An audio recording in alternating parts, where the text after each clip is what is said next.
Vamos chamar a Heloísa Vilela porque estamos todos muito curiosos, né, para saber o que ela achou desses vazamentos nos Estados Unidos. Elô, bom dia para você. Cheira maracutaia ou não cheira para você também, hein? Bom dia, pessoal. Eu acho que não há a menor dúvida do que isso representa. Isso é uma operação coordenada da extrema-direita mundial que tem hoje o Brasil como um dos seus grandes alvos, mas não o único. O subcomitê de justiça da Câmara, que esse senhor Jim Jordan coordena, fez todo um arrazoado a respeito da situação da liberdade de expressão no Brasil, falando da censura no Brasil, acusando o Canadá de ir pelo mesmo caminho e outros países, não é só o Brasil. Então, para eles, defender as leis e a democracia, defender a liberdade com responsabilidade, é você infringir nos direitos dos cidadãos. Eu discordo veementemente e acho que a gente agora está vendo todos esses pedidos do Alexandre de Moraes para derrubar contas, e eu fico ainda mais convencida da razão, né, do objetivo e da certeza de que ele estava agindo corretamente, porque, caso contrário, a gente não poderia manter a nossa democracia de pé. Então, foi essencial a atuação do ministro Alexandre de Moraes para garantir as eleições. A gente já tinha uma ideia do que tinha acontecido nos Estados Unidos e tentaram fazer aqui muito parecido. E a gente pode conversar um pouco mais sobre quem é Jim Jordan e como ele atuou na tentativa de golpe lá nos Estados Unidos. Se vocês quiserem, separei aqui vários dados importantes a respeito dele. Acho bom, Elô, porque eu vivo confundindo com Jim Jones. É um ato falho que a minha cabeça comete. Você que não sabe quem é Jim Jones, pesquise aí no Google. É um líder de uma seita, tem a ver com seita também, mas é uma seita diferente, essa que ele faz parte, né, Elô? O Jim Jordan, não o Jim Jones. É muito parecido. É muito parecido porque é seita também, porque são pessoas que usam fragmentos de fatos, a gente conhece isso tão bem aqui no Brasil, né? Usam fragmentos de fatos para criar uma outra história, uma outra narrativa. Mas vamos lá de maneira mais objetiva, o Jim Jordan foi, assim, citado na CPI da tentativa de golpe lá dos Estados Unidos como uma peça-chave nas manobras de Donald Trump para tentar reverter as eleições. Para vocês terem uma ideia, até hoje ele não admite que o Trump perdeu as eleições. Ele concorreu a presidente da Câmara agora e alguns candidatos disseram, do Partido Republicano, disseram até voto nele se ele admitir que o Trump perdeu a eleição. Aí foram perguntar para ele, ele saiu mudo, entrou no elevador e foi embora sem dizer nada, ou seja, ele não admite a derrota do Trump até hoje, porque ele é, como se diz nos Estados Unidos, é difícil a gente traduzir isso, mas seria assim, o cachorro de ataque da linha de frente do Trump.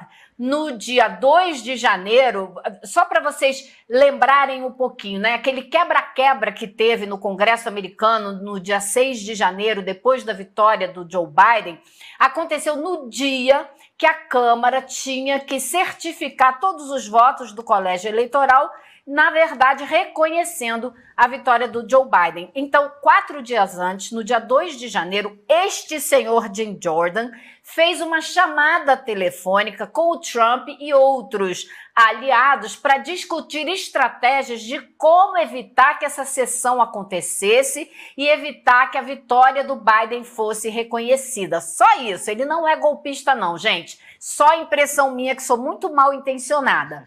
E aí ele fez essa reunião, traçaram estratégias, ele participou de um comício na Pensilvânia chamado Stop the Steal, parem de roubar, dizendo que a eleição tinha sido fraudada. Ele tem essa narrativa, como também tem, vocês já poderiam adivinhar, a narrativa contra a obrigatoriedade de vacinas, contra as medidas de proteção da Covid. Então, é a mesma receitinha, gente, a mesma receitinha de bolo que foi trazida para o Brasil e que é distribuída pela extrema-direita mundo afora. Ele continuou trabalhando para reverter o resultado das eleições dos Estados Unidos.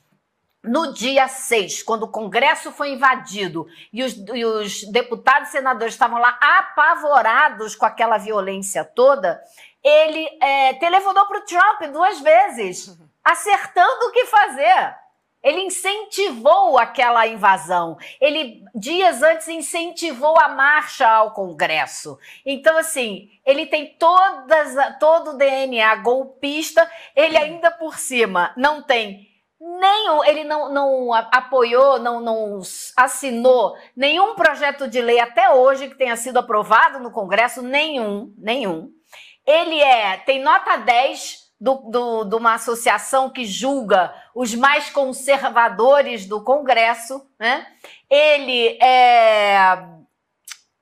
tentou impedir o trabalho da CPI da tentativa de golpe, fez o que eles chamam de sit-in. Sentaram lá, ele e mais alguns republicanos, sentaram lá para impedir que a sessão acontecesse, tiveram que sair por força da segurança da Câmara, e ele se recusou a participar, foi convocado a depor e se recusou a participar da CPI e de prestar esclarecimentos. Então, assim, a lista dele é longa, de grande golpista, de grande articulador da extrema-direita nos Estados Unidos, e agora, pelo que a gente está vendo, está muito bem coordenado também com a extrema-direita brasileira.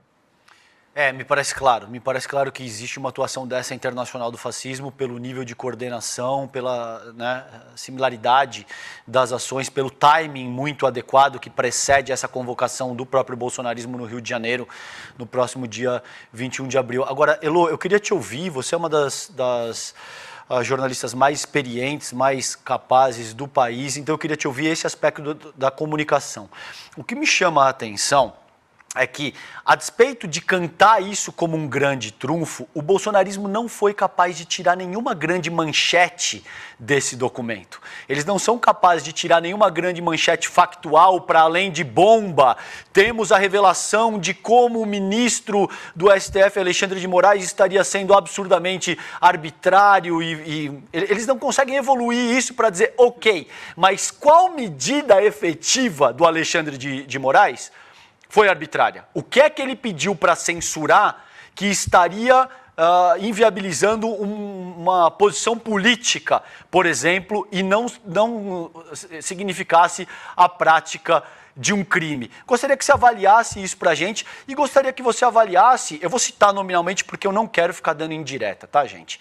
A postura dos 3 principais jornalistas que assumiram essa bandeira. O senhor Davi Agape, o senhor Michael Shellenberger e o senhor Glenn Greenwald, quando eles dizem que o que está em jogo, o que estaria sendo censurado seriam opiniões políticas e que isso, portanto, caracterizaria um estado de exceção e um tipo de ditadura. Gostaria de te ouvir, Heloísa, a respeito disso.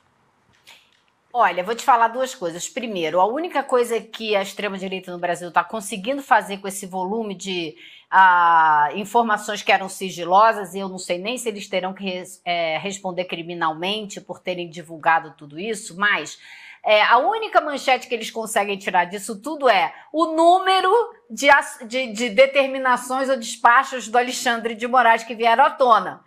De conteúdo, não há nada, porque tudo que Moraes fez foi para defender a democracia e tirar do ar sites ou perfis que pregavam mentiras, que difundiam fake news e que poderiam prejudicar o processo democrático brasileiro. E aí, sobre esses 3 jornalistas que você citou, eu faria uma diferença só. O Shellenberger e o Agape são claramente mentirosos divulgadores de fake news. Concordo. Que vão para a internet, divulgam mentira e depois vão lá embaixo 2 dias depois e dizem, ups, errei. Sabendo, obviamente, que depois de 48 horas aquilo já rodou o mundo inteiro e já teve o resultado que eles queriam. Então eles são canalhas, mentirosos e que usam essas ferramentas das mídias sociais para difundir mentiras e atacar a democracia. O Glenn eu colocaria numa outra categoria. Acho que o Glenn é um jornalista que a gente deve considerar como jornalista sério. Os outros 2, para mim, não entram na minha categoria, não dividem comigo a categoria de jornalistas. O Glenn é um jornalista sério que já fez muitas matérias e trabalhos respeitados, mas ele está agindo ideologicamente. Ele é um libertário que acredita na liberdade de expressão de forma absoluta. Acho que ele custa, talvez seja o DNA gringo dele, ele custa entender que os países e as culturas e as histórias são diferentes. Ele acha que todo mundo tem que agir de acordo com a cultura norte-americana de onde ele veio. A gente sabe que isso é uma história do nosso país, porque tem gente que acha mesmo, que tem gente que acha que tem até que bater continência para a bandeira americana, mas eu acho que ele não leva em consideração qual é a nossa história, qual é a nossa maneira de funcionar, quais são as nossas leis. Acho que ele devia parar de ditar regra para a democracia brasileira e se preocupar mais com a democracia dos Estados Unidos, que também está sob ataque. Este senhor Jim Jordan acusa o presidente dos Estados Unidos também de tentar ser um ditador, de tentar cercear a liberdade de expressão. Então eu acho que ele devia se preocupar mais com isso, porque a democracia dos Estados Unidos também não está lá numa situação tão tranquila assim. Mas eu faria só essa diferença, viu? Perfeito, concordo totalmente, Elô. Muito bem colocado.